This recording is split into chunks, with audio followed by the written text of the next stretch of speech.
Un cordial saludo y bienvenidos a la segunda temática de la asignatura. En esta ocasión se abordará el tema de la Rerum Novarum hasta nuestros días. Posteriormente se irán aclarando algunos términos específicos. Vamos a recordar brevemente cómo surge la doctrina social de la Iglesia.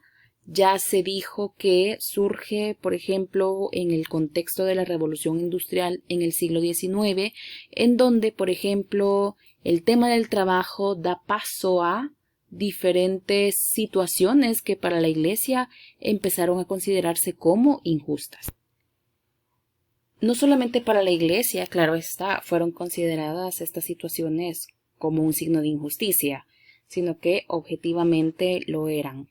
Por ejemplo, mucha gente dejó de trabajar en el área rural para dedicarse a la industria la cual estaba concentrada en las zonas urbanas. También, a raíz de esto, surgieron ciertas injusticias, condiciones precarias para llevar a cabo el trabajo, por ejemplo, no protección laboral, no seguros médicos, no derechos de vacaciones, y claro está, también acá creció mucho más el trabajo infantil. Surgieron los sindicatos como una alternativa, como un tipo de asociación para poder defender y pronunciarse ante las violaciones de los derechos laborales.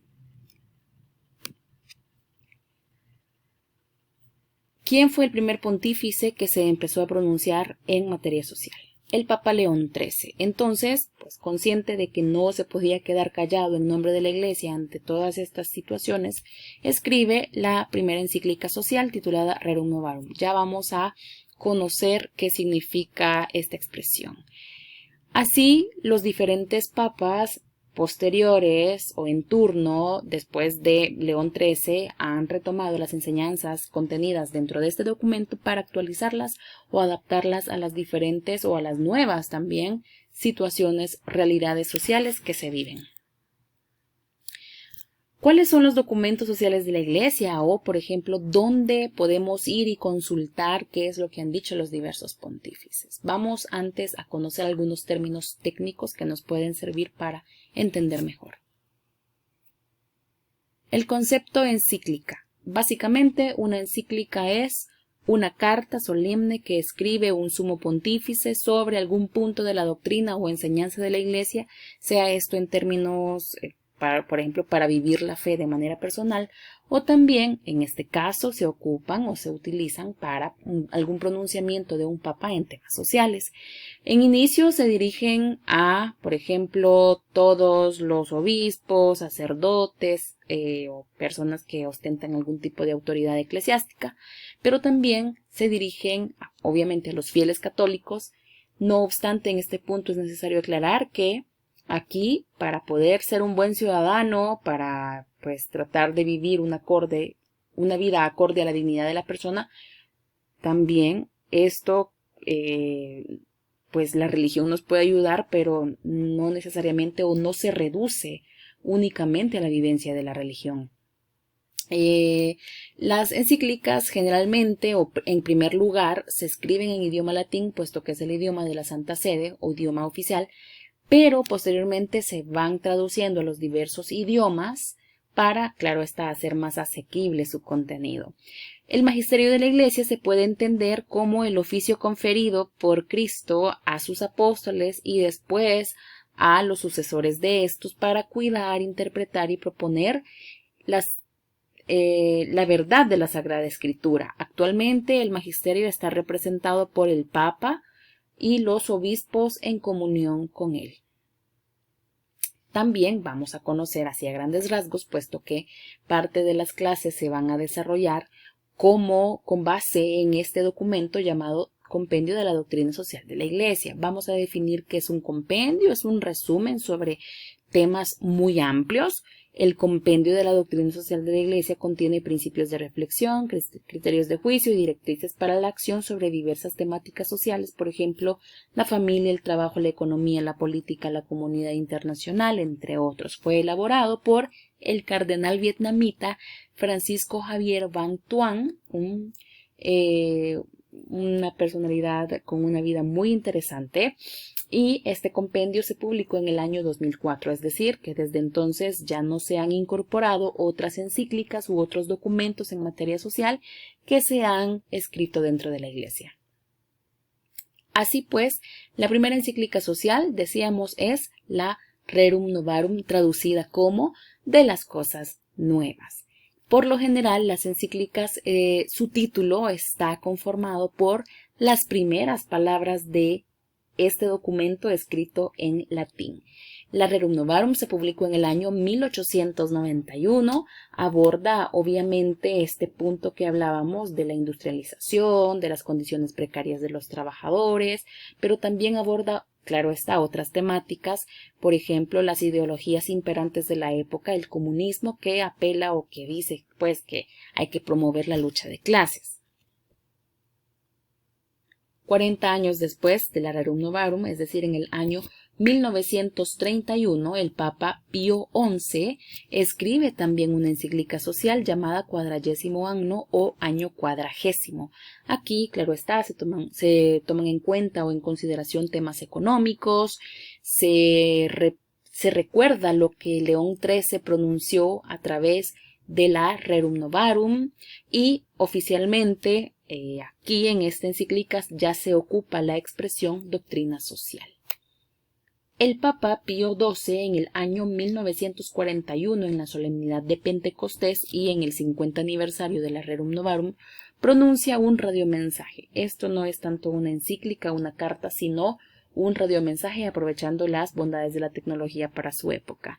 Fue producida o fue pronunciado en el pleno desarrollo de la Segunda Guerra Mundial y, por ejemplo, uno de sus mensajes principales es el tema de la riqueza, que ésta debería también ser asequible a muchas más personas para su desarrollo.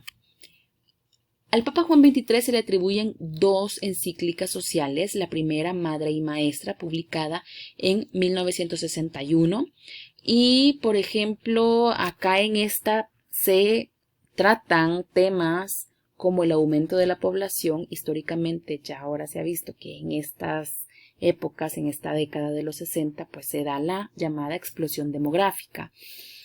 Y se le atribuye la otra encíclica, o de hecho escribió la encíclica Paz en la Tierra en 1973.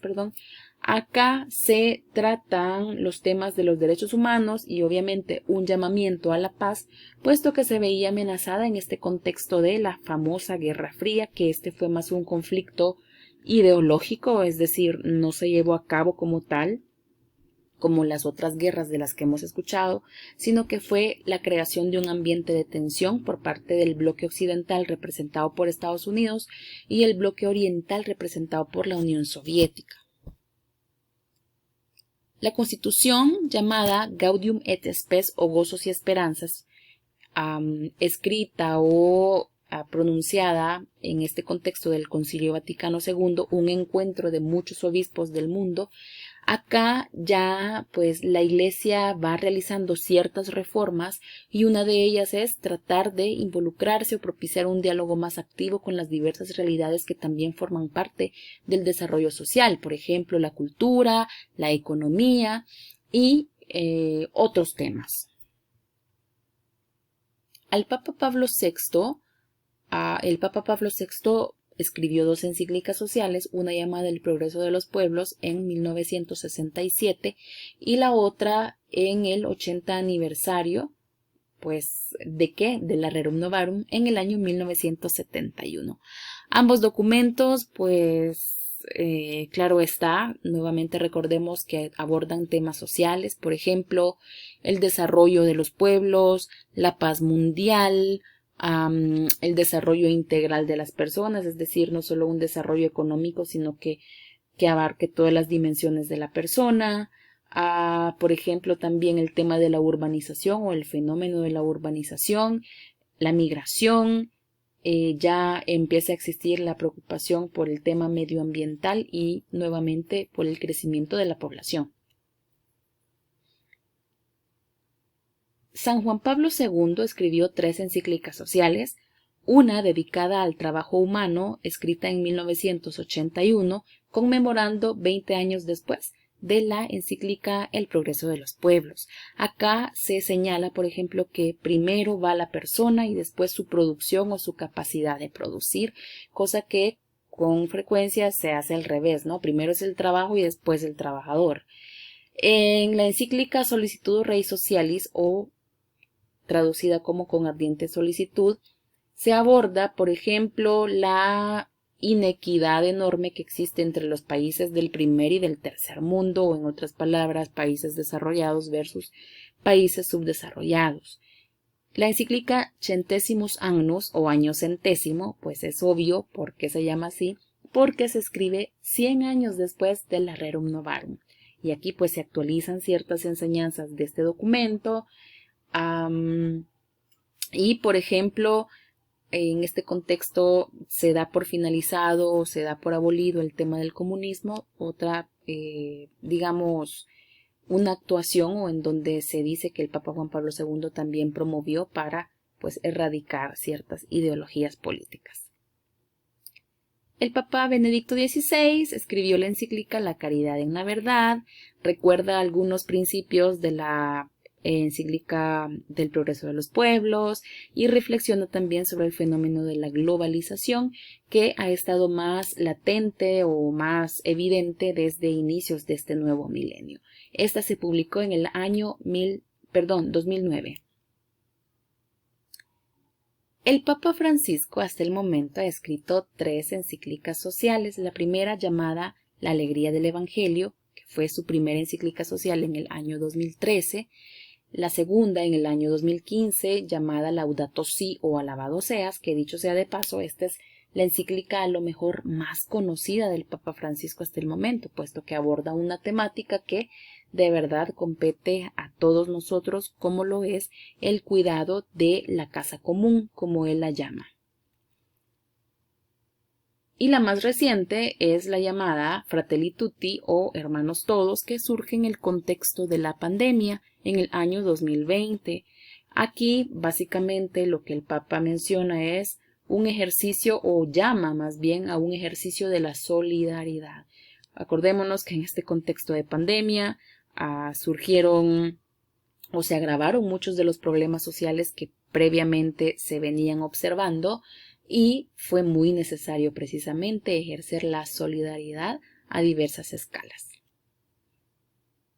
Acá un recordatorio, un breve resumen de lo que decíamos en toda la presentación. Por ejemplo, que el compendio de la doctrina social de la Iglesia es un resumen de diversas temáticas, es un documento abierto, puesto que no se ha actualizado, habría que incorporar, por ejemplo, las enseñanzas de las encíclicas producidas desde el 2009 hasta la fecha.